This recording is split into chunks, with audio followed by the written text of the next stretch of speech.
Alrighty, today I'm going to introduce you to my car and tell you what work I've been doing on it. So here she is. This is a 1988 Dodge Colt. One thing was it had a couple little rust holes. This quarter panel was real bad, and I got that all body filled and painted. Unfortunately, the paint color I got for it obviously doesn't match all that well. Either the car's been repainted, or the car is faded, or the people at the thing were just wrong. And this, I super messed this up because there's obviously a super thick drip there, so I'm gonna have to sand that all down and repaint it.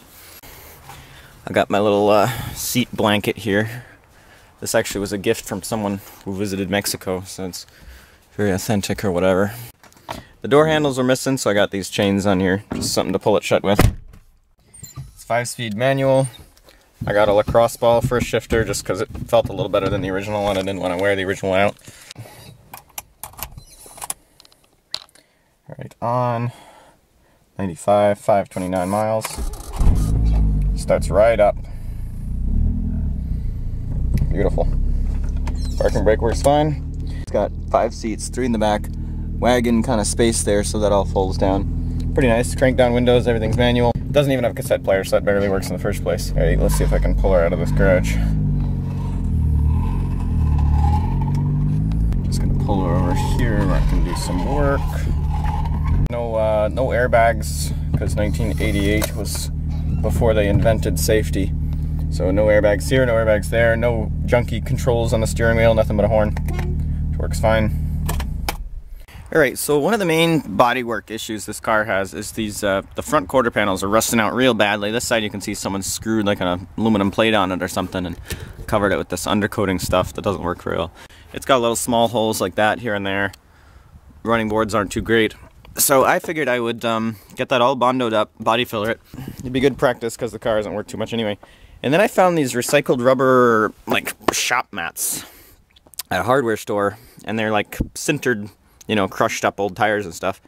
And I figured those would be a great kind of mud flap material. And that's what that looks like on there. Obviously needs a couple more screws, but replace those with stainless because I'm just sick of stuff rusting out. Obviously if this like catches on here, that's gonna be bad. It might get ripped off, but I picked something stiff enough that that shouldn't be an issue. And if it is, I'll trim it shorter.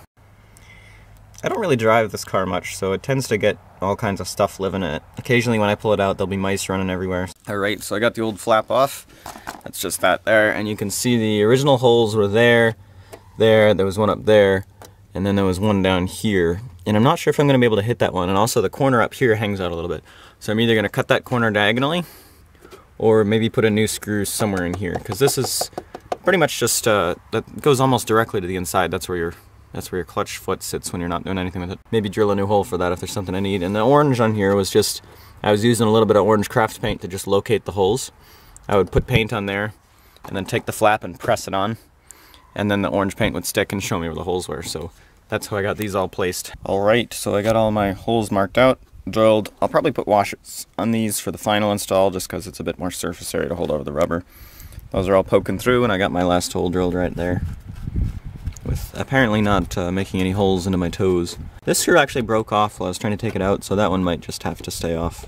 But yeah, I've got that one, which is mostly in a Bondo, and that one.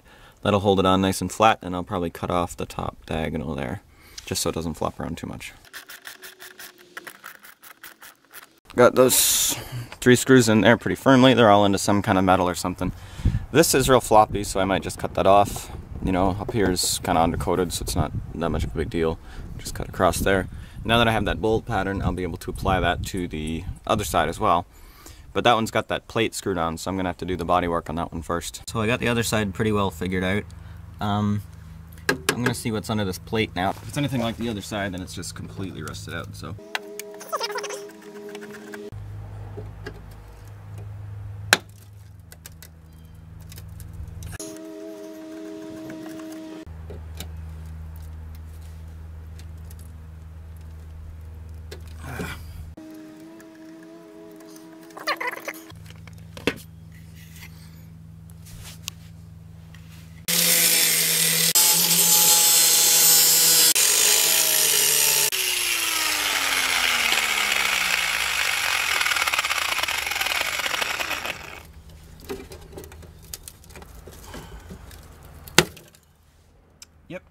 completely missing.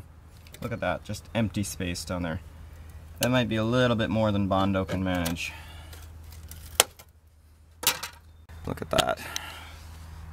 It's supposed to be metal that goes right down around there, and it's just gone. We'll see what I can do. I think if I build it up with layers, that might be that might do the trick. And there's our beautiful factory original paint there. That's not too bad of a fix, honestly, but not real professional either. Now we got to do some cleaning up of all this rust. Get it down to at least bare metal. I might see if I can buy another one of these entire panels online. That's possible too. But as it is, that's pretty darn bad.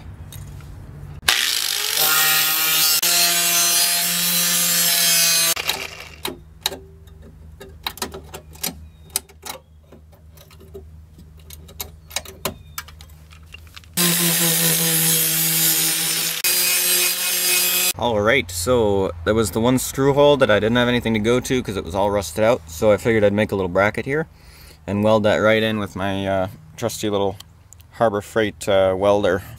Tiny little thing, amazing the power for it. I'm going to grind that down a bunch, see if there's any actual metal to it, probably go over a couple more passes, then paint her all up, see how she looks.